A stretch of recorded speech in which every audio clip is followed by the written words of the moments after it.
So today I faced very weird issue while working with UFT. I was trying to click on the elements. So click was working in the sense that it was able to identify the elements, but say if it clicks on the button, then it should go on to the next page. That was not happening. And the reason why that was not happening is because it was clicking just above the element. So if the element is at this level, it was clicking just above it. Okay. And I was just confused and frustrated with this issue. Like the XPath and all the element identification methods were absolutely correct. It was able to identify the elements and still the clicks were not working.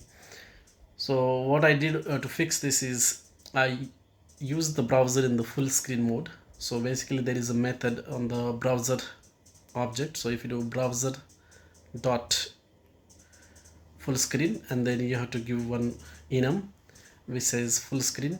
So basically what it does is that it will launch the browser in the full screen mode, and then when I executed the same script, it was properly clicking on the elements. That's it. So sometimes you will face these kinds of weird issues with UFT, but you have to live with that. Thank you for watching.